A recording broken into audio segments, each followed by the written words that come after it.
Lisa, Yes, baby girl. when I grow up, I want to be a woman to society. Then so shall you be. Hey everybody, welcome to One Menace to Society. This is Lisa Landry. I'm so excited to speak with today's guest. He's an artist in the Vegas area. Please welcome to the podcast, Frankie Dutreil. Thank you.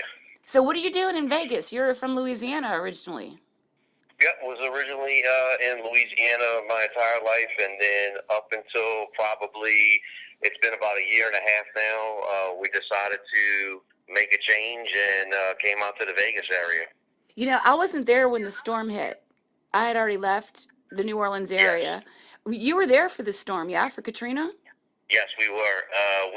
We didn't physically stay while it came through. That's typically one of those things when the storms come, you figure, okay, we're going to be going for the weekend. We took a weekend worth of clothes, left, headed towards Mississippi, and then a few months later we're still in a hotel. So it was definitely an experience. That's horrible. I mean, at least y'all were blessed enough to be in a shelter, but it's still not Yep. fun. No, stressful trying to get back, trying to figure out work, trying to get, power back at the house, trying to get grocery stores open, life as you used to know it. So, and it's still not, it's back to what you used to know, but things have changed. So it's changed since then. So it's all people know now, right? Yeah, it's real sad. The last time I was back home, I noticed how things had changed and a lot of businesses were never able to reopen. Yeah, they still have areas like that. It's open and progressive and moving and doing well, but again, it's just you weren't. Not a lot of places were able to reestablish like they were before the storm. So are y'all glad to be not there? Yeah. Well, you know what? It's home. We miss home, but we're loving it out here in Vegas and have made friends and got some new extended family members, as we call them, and life is great. Excellent. How does that affect your art? You're a happy person. Do you make good art being happy? Don't you have to be depressed? Yeah, yeah, well, yeah, that's debatable. So that could probably be a whole nother show. I do a good job just trying to stay creative. The New Orleans area was full of culture and music and bounce and food, and it made it inspirational to be able to sit and create. But I tell you, moving out here is beautiful. We love being outside in nature and seeing things, and so that's something that really gets the juices flowing, as we say. And to be honest, a lot of my stuff is really commissioned person to person. So it's negotiated, and it ranges from oils to acrylics to graphite work and anything from celebrations of life, which has really opened up my eyes to, death and other kind of stuff, all the way to somebody wanting a family portrait of, or a portrait of the house that they grew up when they was a kid. So I have a diverse portfolio. It ranges all over the map. So I quit trying to figure out my niche years ago and just flowed with whatever came. You know, that's really cool. That's very accepting. Yeah, yeah. So trying to get bogged down and trying to find a niche to really, what's going to be marketable and what's going to be easy to sell, and it just turned the creative process into work. So I finally just sat down and said, hey, you know what? I'm not doing that anymore, and I'm just going to create what I create, and then stuff just started happening. So it's been good. You know, you just said something that probably would interest a lot of younger artists out there or people who are considering getting into this line of work as a way to make money or additional monies. How do you actually find clients as an artist? Well, now with social media, it's become a lot easier. But beforehand, we were always in a studio. We would, either paint under the direction of someone, or there would be a group of us that would meet up at different studios, and you would have a studio fee, and you could paint and draw and show up. And just from mingling with people, you would be able to combine your talents. So some people were good at just drawing and painting out of their head. Some people were good at recreation. That's what I'm really good at, is recreating pretty much anything. And so that's how events came up. That's how clients came up. Is somebody knew somebody, a family member, and then they just started out word of mouth. And now with social media, it's become a little bit easier. Click of a button and it gets out there. But then again, you get into the market being so saturated. It's a matter of the original people you met, and it's really been word of mouth. And then also shows from time to time. Well, meeting someone, they either had a show that they couldn't commit to, or they wanted to bring somebody else in with them, and so it's all about getting out there, way out of your comfort zone, and just mingling and doing it. So it took me a long time to be comfortable to have an art show or to stand out there in front of my work and be able to discuss it, because just being nervous, it just wasn't natural for me. Yeah, it's hard to go out there and sell yourself when you've already created something, and a lot of artists are kind of introverted. Yes, and then it gets back to how do you put a price on it, right? So, and Yeah. that's a whole nother debate on how artists put a price tag on their work, and how much time are they sitting down, how much have they poured into it. And so for me, I really just like to sit and normally put my headphones on, and depending on what mood I'm in or what's going on, I crank up some music and I just sit and go at it. So.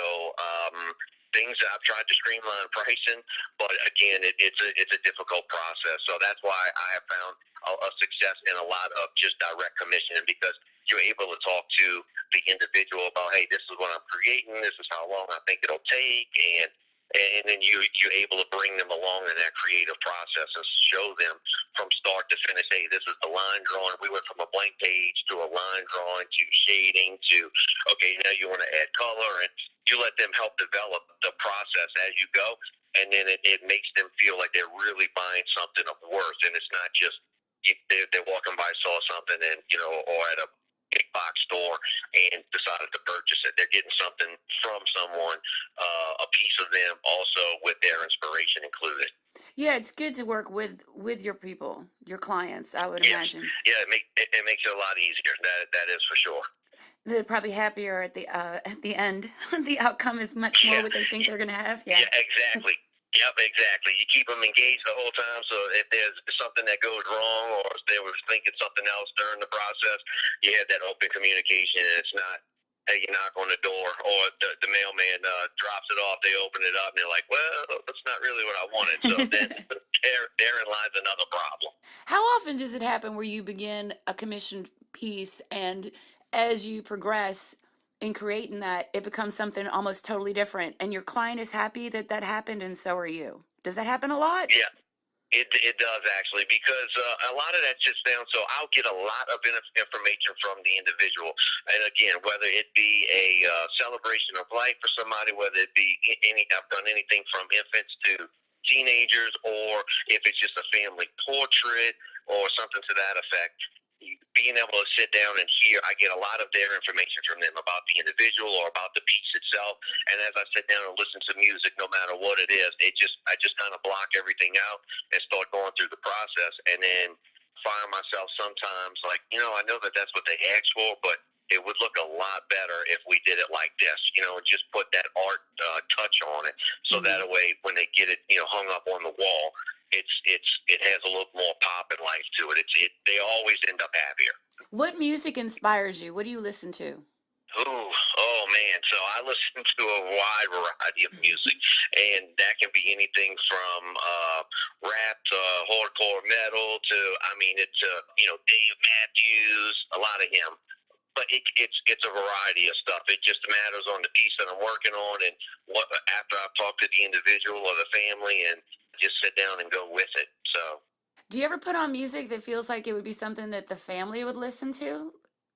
Oh no, yeah, no, I don't think. Trying to get in their head. No, yeah, I would probably say that they probably wouldn't be listening to that, and I'd probably be hard pressed to say that most people that know me probably wouldn't say I'd have that on listening either. So it's just it's personal preference. It's just something, I'm sure you have stuff you enjoy listening to, and necessarily wouldn't be the first guess out of anybody that really knew you mouth, right?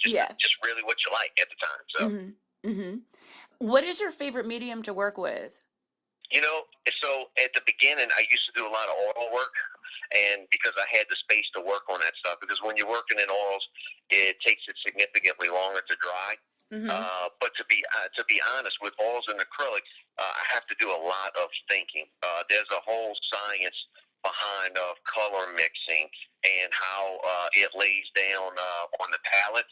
So that really turned into a process for me. And after years of doing it, I became better at it, but decided to start working on portraits. And that's really what I work on now, and that medium is in graphite. So it's all different types of pencils and blenders, and that's really where I feel like I excel tremendously. I still do acrylic and oil-based paintings, but 90% of my work comes out of graphite, and I can pump it out quicker. I can get more detailed with it, and that's what I call my bread and butter. I really enjoy doing that. I want to hear you say oil at least 50,000 more times because you're making me homesick. So that's a whole other thing. So being out here in Nevada, I don't even know how to say it yet, and I've been here for almost 2 years, a year and a half now. Everywhere I go, people, where I'm talking to people, are like, "Yep, you're not from here." So I don't hear an accent. I don't even hear an accent on them. But everywhere I go, I get the accent. They're like, "Well, how come your wife doesn't sound so much like that? How come?"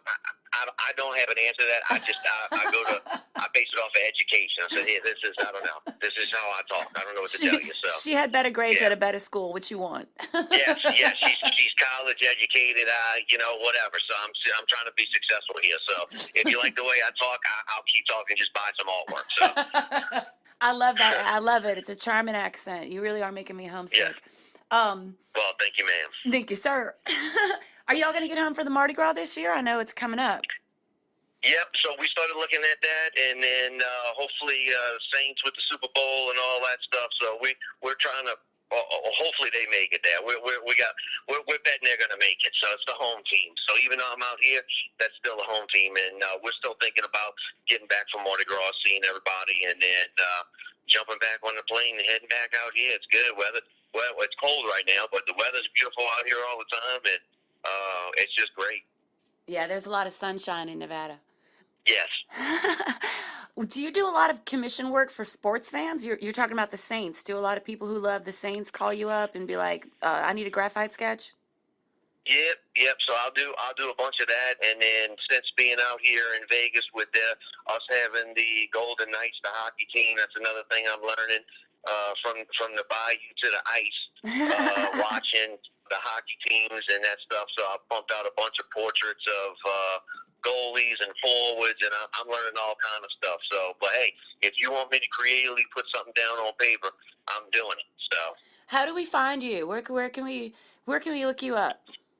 I have a Etsy site, Instagram, Facebook, pretty much those three sites. I keep a lot of my current and stock stuff on my Etsy site. I also do a lot of posting on Facebook, and because I'm able to show the creative process, hey, this is the blank page, this is the next line and step, and people are able to follow that process. So that's how I really get a lot of people asking questions. Hey, could you do this? Could you modify that? And so Facebook, Etsy, Instagram. Frankie Dutreil. Yes, ma'am. I really appreciate you coming on and talking to my listeners. So thank you so much for coming and sharing your experience. Hey, no problem. Thank you for having me. And if you ever need me to come back, you just let me know. I'm here for you. I would love that. I love y'all. Congratulations on the move. Too. And go Saints. There you go. Who dat? Who dat?